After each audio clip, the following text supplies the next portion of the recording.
Yeah, world famous DJ Clue. SO, air pollution, air pollution.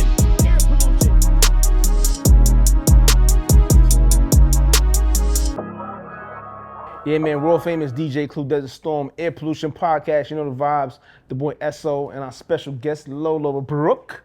So you got the new project coming out, man. Talk to us about that a little bit. Okay, so this new project is basically me grieving, trying to celebrate my success, and just accepting growth. You come out the gate, single goes crazy, viral everywhere. Yeah. You know you got to go in the studio now, and now it's like the level's here. You know you got to keep it somewhere in that realm. Bracket. What's your mindset going into the studio, man? I don't be giving a fuck, man. I've been working for so long. Numbers don't matter to me. The pressure is not for me to get a single bigger than Don't Play With It. The pressure is feed my family. Like, okay. That's what motivates me and moves me. So if I so happen to get a record bigger than Don't Play With It, cool. But I'm not looking for it because I ain't look for Don't Play With It to be a hit record. I just was promoting it because I'm an artist. I'm supposed to promote my music, but I don't have like high expectations on my music. I'm just venting. And the song was out for about a year and a half before it popped off. It was out for a little minute, man. I just felt so special. I'm like, oh, it's something special about this song, but what the fuck? Did you ever have a moment where you were like, man, I'm done with this record. I'm on to the next record? Never. Okay. That was my favorite song. I was like, this is my favorite song. I don't fucking think rocking with it or not. I felt good performing it. Like, I had fun performing it, and it was so easy to do content to it. It just was, it was fun. It was the right one for you? Yeah. I felt like that record was like, it describes me as an artist, like me in general. I had fun performing that song. What don't you like about the music business, though? What's the negatives? The high expectations is like, it make artists go into a little ball because you feel like you're not worthy. First off, upcoming artists don't feel worthy from the jump. And then when you finally get in it, then it's like they shoot you down so quick. Like, they try to make you stagnant. And then on top of that, it's a fake business for sure. What's your strategy around the fake business and them shooting you down? How are you processing it and moving forward? I learned that social media is a tool. You use it for your purpose, not for your emotions. So I don't react to things, and I stay tunnel vision on my music, on myself, my team, my family, and that's it. I just make sure I'm not distracted. I'm the only child, so it's not easy for me to just block shit out. Like, I just block it out. Do you have moments where it's like you see something on social media and it'll get you in your feelings? I look at a couple of things on social media and I'll be like, I won't be in my feelings, but it'd be like, where the fuck you get this shit from? What's the wildest rumor you heard with Lola Brooke? They told me I was like 32, 33. I was just about to ask you, niggas told that, they been saying that. And they were like, she like 33 years old. My age, I'm 29, but I'm looking like, what would make them say, like, where did that come from? Then they said I was 5'2".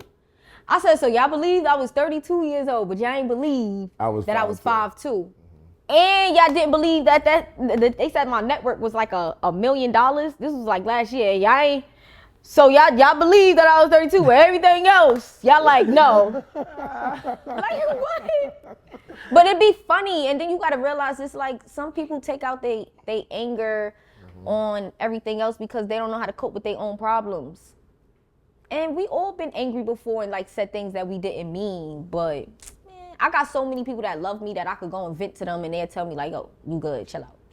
What's probably the one thing since you've been in the industry that kind of like surprised you that you didn't really know? I mean, I don't know what it could have been because even when I wasn't a part of the industry, I've been around it. So I was an artist in artist development, and I've seen a lot before my chance came. So I was prepared for it, and I'm not like really like blindsided by a lot of things. What about the biggest name that hit you up?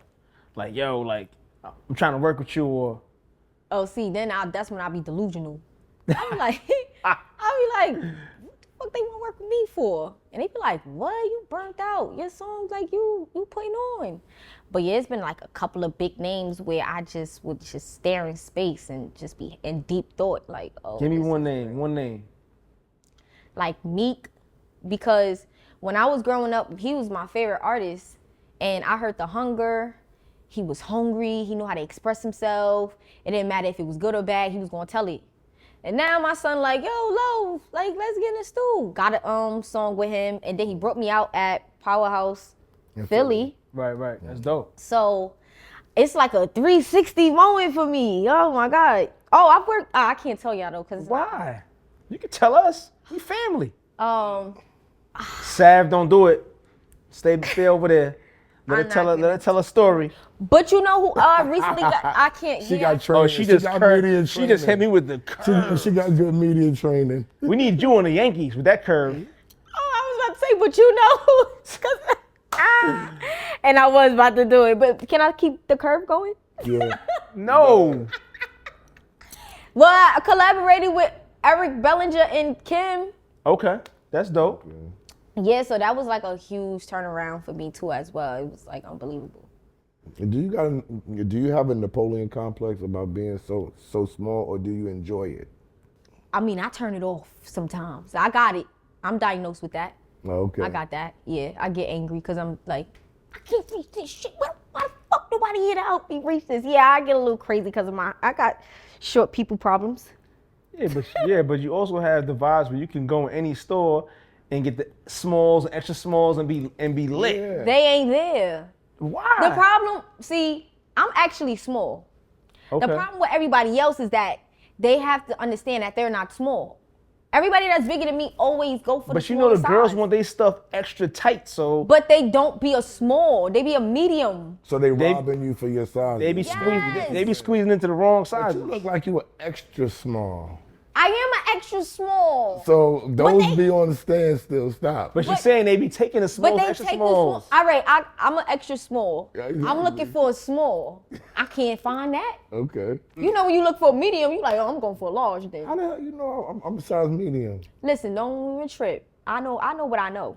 All right, pardon me. Heard you. And do you go look for a large if they don't have, you cool with a large? I'm not cool with a large. But would you settle for a large if you ain't have a choice? If I had to put Right. it on, but do I like it? Nah, I'm fucking Yeah. So that's me. As a man, you can't really squeeze into sizes, pause. You know what I'm saying? Because it's like that don't work for Oh, us. I'm sorry. Yeah, that don't work for y'all. Okay, well, Yeah. I be trying to fit in.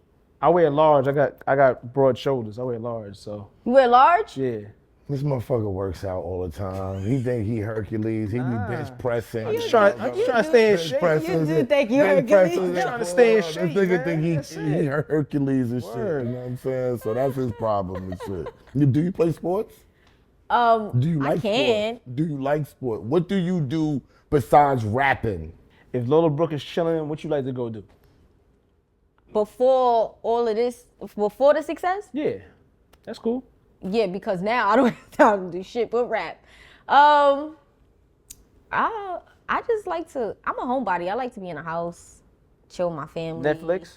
Hulu. Yeah. Smoke weed? No. You don't smoke it all? No. You from Brooklyn? You don't smoke weed? No. I seen him with a All couple right, look. of glasses of champagne before though.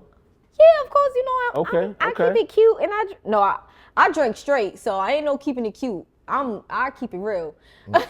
She had that voice change when she said that. Yeah. Just checking. Yeah. Yeah, so, It looked like I smoked though.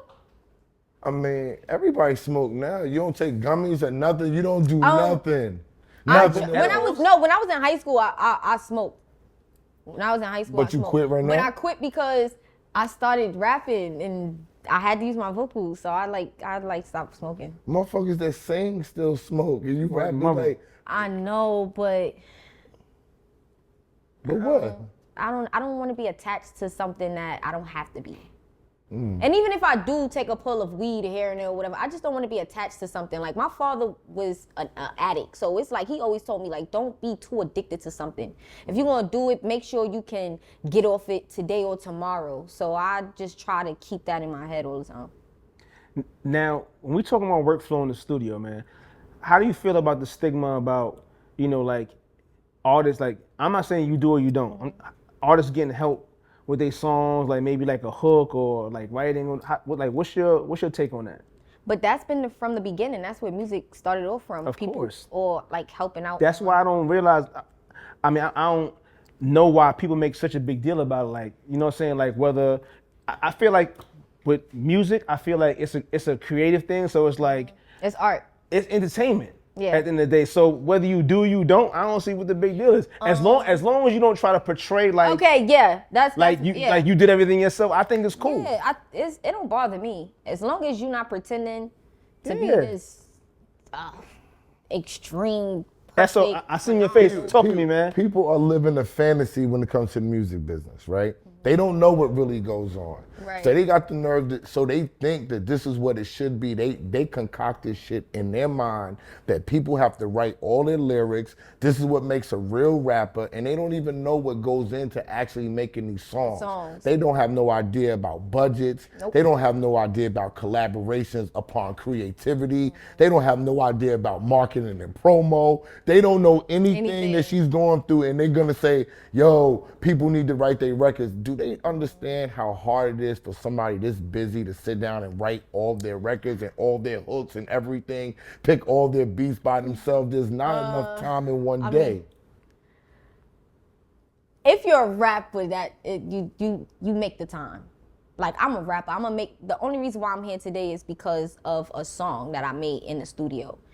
I have to make the time though. Like, that's my reality. Cause I'm a rapper. Like, I'm an artist. An artist is.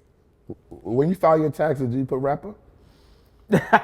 I'm just curious because nobody can tell me that. Does anybody put rapper on their taxes? On their tax return?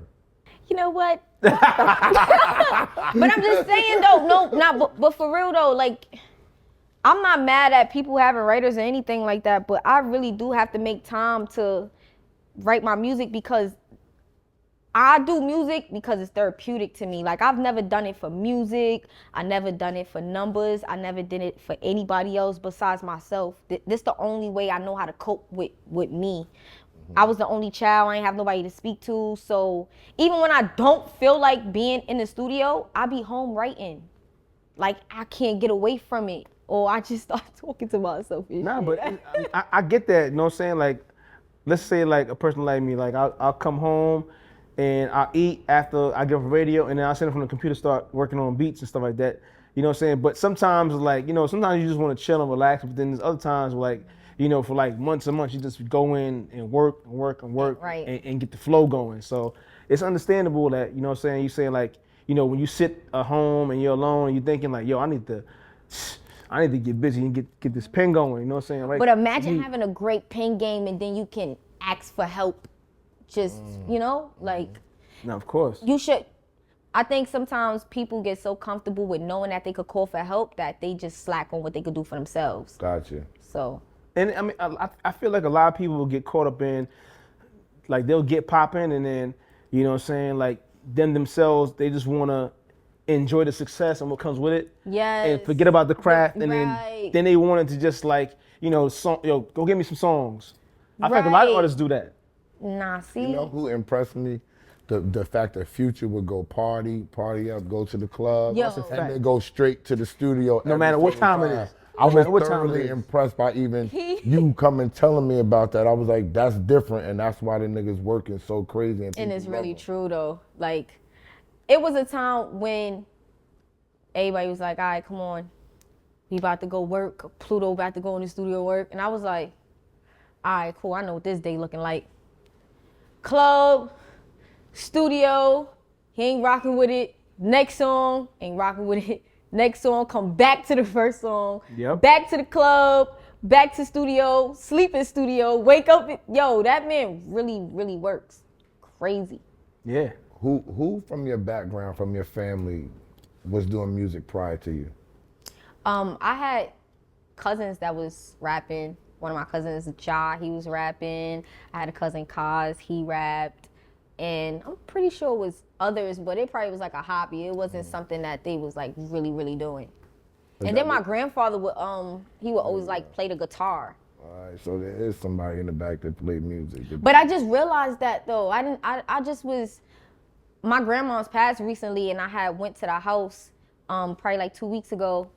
And I was like, I ain't realized that I was the only person in a house full of like 15, 20 people. My grandfather pull out the guitar and everybody would be like, oh my God, come on with this shit. And I'd be like, go ahead, Grandpa, play it. And I have like the tambourine or a harmonica or something like that and just sit next to him while he's playing. At what point will you start getting the calls from the family where they think you got 20 million in the bank because you got a record out? The right now, the favorite line people love saying to me is, I have an idea. That too. What's the other one? What's the one that you about to say? I'm just calling to check on you. Oh man. Once. I still have my other number, but I don't use the phone. I don't know where that phone at. On purpose too. Yeah.